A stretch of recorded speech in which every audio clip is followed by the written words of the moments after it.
Shalom, penuh sukacita dan kita akan bersaat teduh. Mari kita berdoa terlebih dahulu. Kami datang kepadamu ya Tuhan Allah kami di dalam Yesus Kristus dan Roh Kudus, ketiga yang esa. Kami menyerahkan hidup kami kembali ke tangan pengasihan Tuhan. Terima kasih untuk kekuatan yang masih diberikan oleh Tuhan. Terima kasih untuk orang-orang yang mengasihi kami. Dan terima kasih untuk anugerah Tuhan yang sungguh luar biasa. Saat ini kembali kami mau membaca firman Tuhan. Berikan kami hati yang baik. Dan biarlah Tuhan menolong kami agar kami menjadi orang-orang yang setia melakukan kebenaran firman Tuhan. Dalam nama Yesus, firman yang hidup, kami berdoa. Haleluya. Amin. Saat ini firman Tuhan terambil daripada Yakobus pasal yang kelima. Ayat 1 sampai dengan ayat yang ke-6, saya hanya membaca ayat 1 sampai dengan ayat yang ke-3. Peringatan kepada orang kaya. Jadi sekarang, hai kamu orang-orang kaya, menangislah dan merataplah atas segala yang akan menimpa kamu. Kekayaanmu sudah busuk, dan pakaianmu telah dimakan ngengat. Emas dan perakmu sudah berkarat. Dan karatnya akan menjadi kesaksian terhadap kamu dan akan memakan dagingmu seperti api. Kamu telah mengumpulkan harta pada hari-hari yang sedang berakhir. Shalom, selamat pagi Bapak, Ibu, anak-anak, jemaat yang diberkati oleh Tuhan kita Yesus Kristus. Pada hari ini saya yakin, saya percaya kita dalam keadaan baik dan penuh dengan sukacita.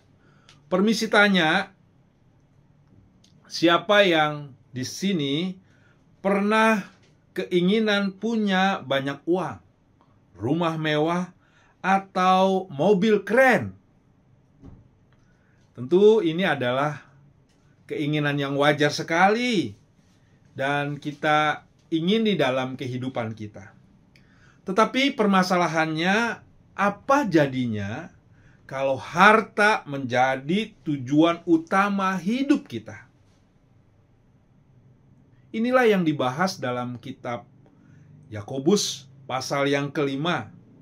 Ia memberikan peringatan keras kepada orang-orang kaya yang menindas orang miskin dan mengandalkan hartanya semata-mata.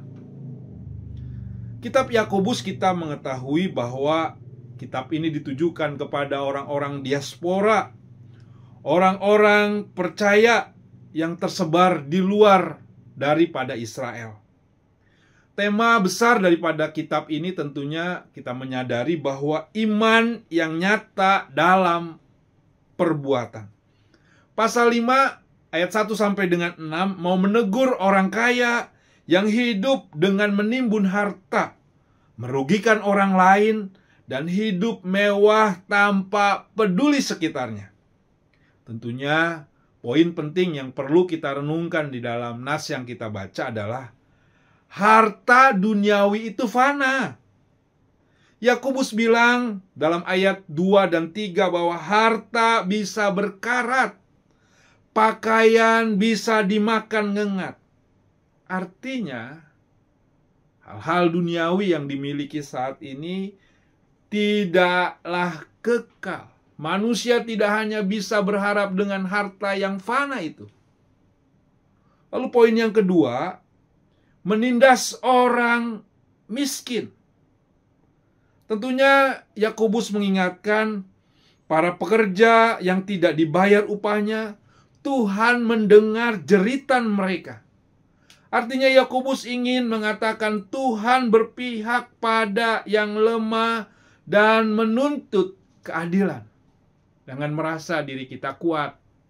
Jangan merasa diri kita mampu mengatur segalanya.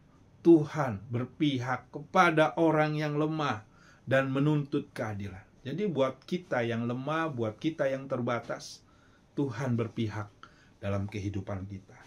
Lalu poin yang ketiga tentunya hidup berfoya-foya.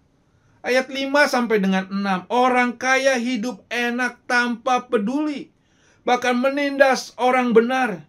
Yakobus menyebutkan mereka yang sedang menimbun murka bagi dirinya sendiri. Intinya, kekayaan bukan salah, tetapi berbahaya kalau dijadikan berhala. Berbahaya kalau dipakai untuk menindas. Kekayaan bisa berbahaya tidak peduli atau tidak dipakai untuk memuliakan Tuhan. Nah, tentu kalau kita bisa menggambarkan ada orang yang memiliki uang, tetapi ia begitu serakah, semua ditimbun, bahkan dia mampu bisa menipu karyawannya. Akhirnya orang-orang membencinya, hidupnya penuh takut dengan kehilangan. Ada juga orang yang kedua yang punya cukup uang, tetapi ia suka berbagi. Ia membantu orang-orang yang kesusahan. Ia pakai uangnya untuk menolong. Akhirnya dia disukai oleh banyak orang dan hidupnya tenang.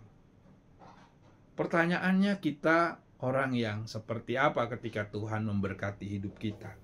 Apakah kita orang yang suka berbagi atau kita orang yang takut harta kita habis?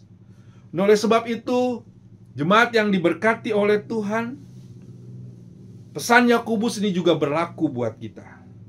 Yang pertama, jangan jadikan uang segalanya. Memang uang penting, tetapi bukan sumber kebahagiaan yang sejati. Yang kedua, belajarlah adil dan jujur. Kalau diberi tanggung jawab yang kecil, misalkan uang jajan, uang pelayanan, kelolalah dengan benar, dengan takut akan Tuhan. Dan yang ketiga, tentu kita diajarkan untuk memberi sekalipun sedikit. Ketika kita mau berbagi, kita sedang menimbun harta kita di sorga. Baiklah, kita yang sudah diberkati, ketika kita punya hati memberi, itu sebuah hal yang sungguh luar biasa. Kalau kita yang belum mampu memberi, biarlah kita memberi dengan kemampuan kita dan penuh dengan sukacita. Yakobus sedang mengingatkan kita, harta duniawi sementara, tapi hidup yang benar di hadapan Tuhan itu kekal. Marilah kita pakai segala yang Tuhan sudah beri dengan hidup yang jujur, adil, dan penuh kasih, agar Tuhan dipermuliakan. Amin. Kita berdoa. Terima kasih Tuhan untuk penyertaan-Mu dalam hidup kami. Terima kasih untuk kekuatan, terima kasih untuk berkat, terima kasih untuk apa yang Tuhan sudah beri buat kami, bahkan mungkin pergumulan kami. Serahkan satu hari ini ke dalam tangan pengasihan-Mu. Kami yakin Tuhan menolong kami. Berkati setiap apa yang kami lakukan dan lindungi kami, agar kami dapat menjadi orang-orang yang terus mengasihi Tuhan. Di dalam nama Tuhan Yesus kami serahkan doa ini. Haleluya. Amin. Tetap semangat. Tuhan Yesus memberkati kita.